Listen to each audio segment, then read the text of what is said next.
Hey, this is MassX with a brand new Eminence and Shadow Master of Garden video.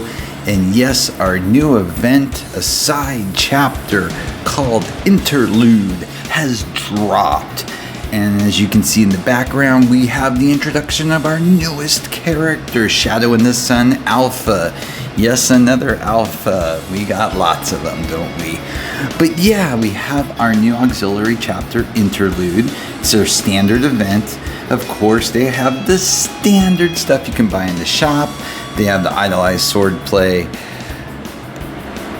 character up as your premium, and I would not recommend going after that one. But one thing they did do this time was they did this 2 banner pull for 2,000 currency for the event character. So I started off with that, as you can see in the background, gave that 2 tries. I like that. I hope they do this from now on, where we always get 2 discounted pulls from now on. That would be awesome.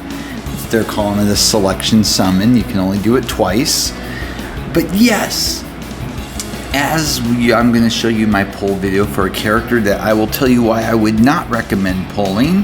Oh, we got a hand. We got the hand. And we got the question marks. All right, where it looks like we have our first copy of Shadow and Sun Alpha. But before we go any further, we need to talk about this character, okay? So first off, in its Awakening slot 1, it's an Add a Magic Gear slot, which is common in the event characters. In our Awaken slot 2, we have her Awaken special ability, Shadow in the Sun. It raises damage inflicted for all allies by 20% if partied with 3 or more green elemental allies. Yes, and herself is included, so it's 2 more. But let's be honest, if you're gonna have 3 green in there, chances are you got a whole green team. So she is definitely leaning into an all green team.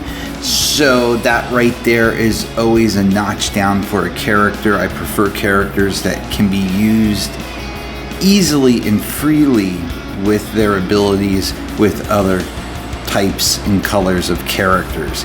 Not that she's bad. It's nice, you know, that the allies are going to get that 20% damage increase. Very cool. But again, it's got to be 3 or more green allies on your team. So her Awaken Skill 1 Piercing Flash, it lowers the defense on all enemies within 100 centimeters of the target. I like that a lot. By 15% for 10 seconds, and it further inflicts 200% damage. Not bad at all, and always like the lowering of defense. On our Awaken Skill 2, alright, when it's Awaken 4, raises own attack by 40% for 13 seconds, inflicts 300% damage on single enemy, further inflicts knockback by 200 centimeters. Ooh, we got another one. Now, I like that a lot. I like the knockback, so that's nice. But again, it's still haunted by, it's pretty much this character is going to rely on being a mainly green team. So for the Awaken Hidden technique, and this is the one that's interesting, okay? It inflicts 2,000% damage on a single enemy with the lowest HP, which I like, so it singles that character out. Recovers own SP by 800 if the enemy is defeated by this attack. That is cool, okay? Because if she can really do serious damage, that is a nice added bonus getting that 800 SP. I like that a lot. A lot. So, her stats, okay? She's an Elf Shadow Garden in 7 Shadows. Pretty much things you would expect.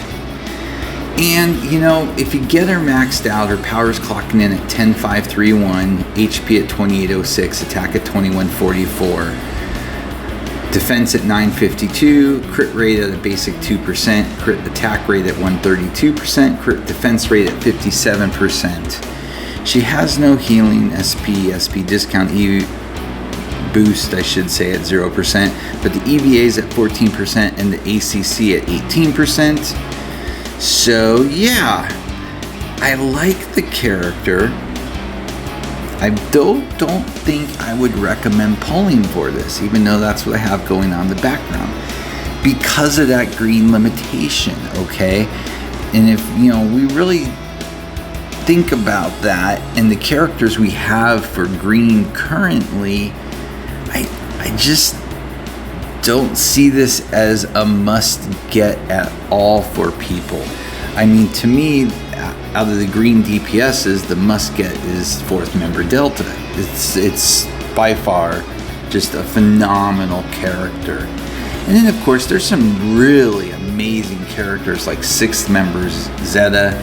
I mean, just absolutely a stellar character. And besides that though, you know, really Thankful Heart Alpha. And then I kind of go, okay. So yeah, I don't think this is one I could recommend people pulling for. It's a solid character, but it's not a necessity character. And unless your main focus is green, I think this is a skip for most people. We'll see what our next event character is, but of course we know it's going to be another green character. But I would hold pat and see what that character does. Now again, that character could come in, could do an even more added bonus to a green team where it might make sense to bring this character in. But right now, I gotta say this is a hard skip for most people. If you're free to play, it's without a doubt a hard skip. If you're a light spender, to me it's still a hard skip. I'm just pulling for it because I'm a freaking idiot. And I just wanted to have something in the background instead of just reading this stuff verbatim off the screen. So I said, what the heck, I'm just gonna do a bunch of pulls. Good, bad, or ugly. Whatever happens, happens. But, so, what else did we get with this update? Well, not a whole heck of a lot else, okay? We got this side story event like we talked about. It's our standard event where you're gonna go in, you're gonna have the event boss, you've been through this, end of story. There's the login bonus, which we always get during the events too, so just make sure you're always logging in. Of course, who we talked about now, the Shadow and Sun Alpha, the premium summon, you know, the idolized swordplay, Alexia, hard skip, hard skip, hard skip. And of course, they did go ahead and put in the store, like they always do, the event packs that go along with the character that open up, you know, the extra exchange shops.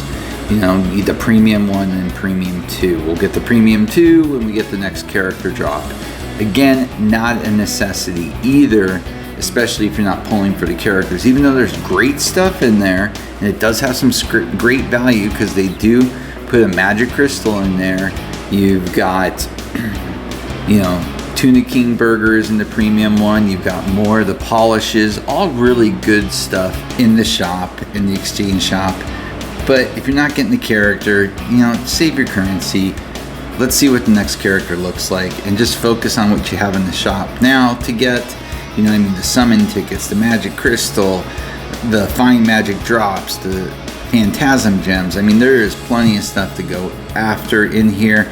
And then circle back around, and maybe if you decide to go for the next event character, or you feel like the premium shop has enough for you to justify buying into it, yeah, maybe then. But I wouldn't jump ship on that one right away.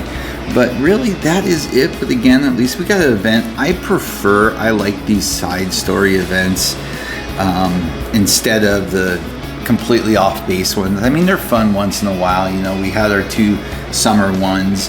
You know, I liked the gambling one, but now we've got Interlude, which is actually a nice little side story to focus on, which is nice to see and something to change things up. So let me know what you think about this character, if you're going to summon for it, if you're not going to summon for it, like I recommend, at least for now.